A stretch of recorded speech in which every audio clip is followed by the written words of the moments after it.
ரொம்ப simple and டேஸ்ட்டாக இருக்கக்கூடிய இந்த மட்டன் குழம்போ உருளைக்கிழங்கு போட்டு பண்ணலாம். அவ்வளோ டேஸ்டியாக இருக்கும். எப்படி பண்ணலான்னு பார்க்கலாம். ஒரு குக்கரில் எண்ணெய் சேர்த்துட்டு பட்டை, கிராம்பு, ஏலக்காய், சோம்பு, கொஞ்சமாக கருவேப்பிலை, ஒரு 20 சின்ன வெங்காயம், அப்படி இல்லைனா 2 பெரிய வெங்காயம் சேர்த்துட்டு உப்பு சேர்த்து வெங்காயத்தை நல்லா வதக்கிக்கோங்க. இந்த அளவு வெங்காயம் வதங்கினதுக்கப்புறம் ஒரு சின்ன தக்காளி அதையும் சேர்த்து வதக்கிட்டு 1 டேபிள் ஸ்பூன் இஞ்சி பூண்டு பேஸ்ட்டை சேர்த்து வதக்கிக்கோங்க. 1/2 kg மட்டனை நல்லா வாஷ் பண்ணிட்டு உள்ளே சேர்த்துக்கோங்க. கொஞ்சமாக ஒரு 1/2 டீஸ்பூன் மஞ்சத்தூள் சேர்த்துட்டு நல்லா அந்த மட்டனை இந்த மாதிரி வதக்கிக்கோங்க. அது கூடயே ஒரு 2 உருளைக்கிழங்கு சேர்த்துக்கோங்க.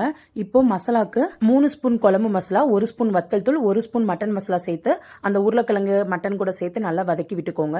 இப்போ குழம்புக்கு தேவையான அளவு தண்ணியும் சேர்த்துட்டு உப்பு எல்லாமே செக் பண்ணிட்டு இப்போ குக்கர் மூடி போட்டு ஹை ஃப்ளேம்ல ஒரு 5 விசிலும் லோ ஃப்ளேம்ல ஒரு 3 விசிலும் விட்டு எடுத்துக்கோங்க. உங்களுக்கு மட்டன் எவ்வளவு வேகுமோ அதுக்கேற்ற மாதிரி வேக வச்சு எடுத்துக்கோங்க. இப்போ தேங்காய் கூட ஒரு 1/2 ஸ்பூன் சோம்பு சேர்த்து நல்லா விழுத அரைச்சி மட்டன் ஓப்பன் பண்ணதுக்கு அப்புறமா அது கூட சேர்த்து கலரி விட்டுக்கோங்க. தேவையான அளவு மிக்ஸி வாஷ் பண்ண தண்ணியும் சேர்த்துட்டு நல்லா மிக்ஸ் பண்ணி ஒரு கொதி விடுங்க. ஒரு 2 to 3 மினிட்ஸ் கொதி விட்டா போதும். பச்சை வாசனை போனதுக்கு அப்புறமா கடைசியாக ஒரு தாளிப்பு கொடுத்துடலாம். தாளிக்கிறதுக்கு ஒரு குட்டி பேன்ல கொஞ்சம் எண்ணெய் சேர்த்துட்டு கடுகு, கருவேப்பிலை, கொஞ்சமா சின்ன வெங்காயம், ஒரு காஞ்ச மிளகாய் சேர்த்து நல்லா முருகலா தாளிச்சு குழம்புக்குள்ள சேர்த்தீங்கன்னா செம்ம டேஸ்டியான மட்டன் குழம்பு ரெடி ஆயிடுச்சு. இதே மாதிரி நீங்களும் ட்ரை பண்ணி பார்த்துட்டு எப்படி இருக்குன்னு கமெண்ட் செக்ஷன்ல சொல்லுங்க. அண்ட் இந்த மாதிரி வீடியோஸ்க்கு நம்ம சேனலை ஃபாலோ பண்ணி வச்சுக்கோங்க.